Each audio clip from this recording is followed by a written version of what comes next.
Lahir dari keluarga yang sangat menggemari olahraga tenis dan sering diajak sang ayah ke lapangan tenis, membuat Matthew kecil mulai menunjukkan minat pada olahraga ini.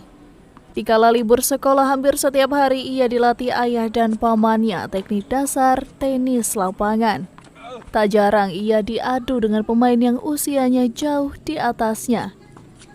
Usaha kerasnya pun mulai membuahkan hasil. Berbagai kejuaraan pernah diikuti dan dimenangi Matthew yang kini tercatat sebagai siswa kelas 7 SMP Kristen Kota Mobagu. Dorongan besar keluarganya membuat Matthew terus giat berlatih demi impiannya menjadi atlet tenis nasional. Dia pun berharap suatu saat Kota Mobagu memiliki lapangan tenis bertaraf nasional agar dapat menarik minat anak seusianya untuk menggeluti tenis lapangan.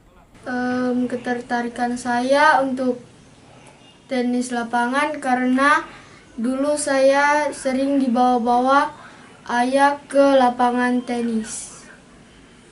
Karena bisa mendapatkan banyak teman yang baru dan bisa dikenal oleh orang-orang lain. Menjadi atlet tenis profesional. Saya sekolah dari jam 7 sampai jam 1. Nanti kalau sore saya latihan dari jam 4 sampai jam 6. Meski sudah punya prestasi, putra sulung pasangan Fenita Reima dan Nova Lukmatau ini diminta sang ibu tetap mengutamakan sekolahnya. Tim Liputan Kawanua TV.